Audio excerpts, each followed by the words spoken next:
E é uma coisa também que me perguntam, né? As pacientes falam assim, e aí, doutora Sabrina, quantas sessões eu vou fazer? Aí eu falo assim, não, gente, pelo amor de Deus, não me atribui mais essa função. Você vai lá na radioterapia, você vai fazer a tomografia com eles para o planejamento, aí falam assim, mas eu já fiz a tomografia antes. Eu não, é outra tomografia, e aí vai programar a tomografia. Então, como é que é esse processo, Pedro? A paciente chega à primeira consulta com você com todos os exames, como é que é feita a mágica, assim, para começar? Tá, então vamos lá, Sabrina. O passo a passo é o seguinte, o paciente chega pra gente, de uma forma geral, ela já foi operada e fez ou não quimioterapia quando indicada por vocês. E aí essa paciente chega pra gente. Primeira coisa que a gente precisa definir é a área que a gente precisa irradiar dessa paciente. Então, de uma forma bem simplificada, toda paciente que opera a mama e não faz uma mastectomia, ou seja, não retira a mama por completo, quando só retira um pedaço da mama, que a gente chama de segmentectomia, toda paciente precisa fazer a radioterapia. E não me importa o tamanho do tumor, se era grande, se era pequeno, qual era o grau do tumor, qual era o tipo. Então, as pacientes que fazem cirurgia conservadora, só retiram um pedaço da mama, na sua grande maioria, a gente já indica a radioterapia nessa mama. A segunda indicação que a gente tem de radioterapia é naquelas pacientes que precisam, por algum motivo, mexer nos linfonodos da axila, que são aqueles gânglios que às vezes são retirados, e esses linfonodos estão positivos. Ou seja, se tiver comprometimento desses gânglios da axila, a gente também tem indicação de fazer a radioterapia, e aí o que a gente trata, na verdade, é um lugar que a gente chama de fossa, que é o finalzinho da drenagem da axila, que chega aqui próximo da clavícula. Então, nessas duas situações, a gente indica a radioterapia sempre, ou seja, aquelas pacientes que fizeram uma cirurgia conservadora ou aquelas pacientes que, por um motivo qualquer, mexeram na axila e tinham linfonodos comprometidos, a gente também tem indicação de irradiar a cadeia de drenagem dela, ou, nos casos que hoje em dia a gente vê com menos frequência, são aquelas pacientes que foram submetidas a uma mastectomia e que eram tumores grandes, ou seja, tumores maiores do que 5 centímetros, a gente também tem indicação de irradiar a mama.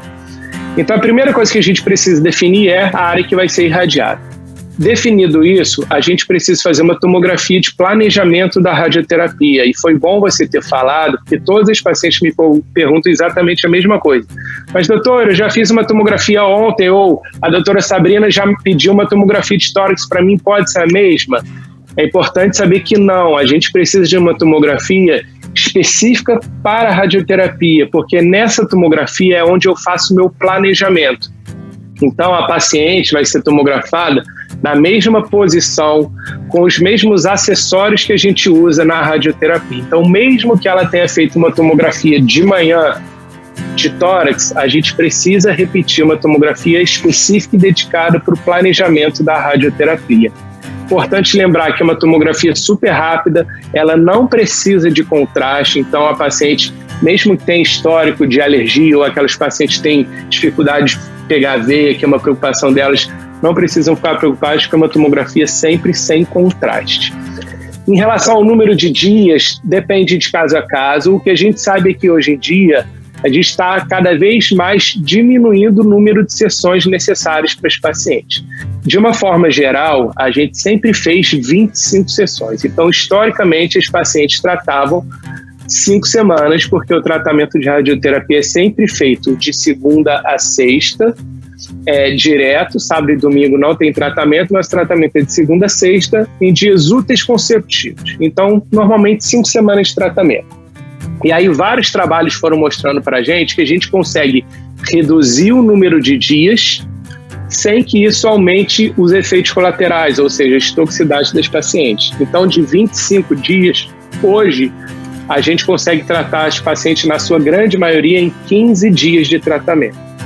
E agora, mais recentemente, alguns casos específicos, mas é bom salientar que não são todas as pacientes que podem fazer esse tipo de tratamento, mas alguns casos selecionados, a gente já consegue fazer esse tratamento em 1 semana.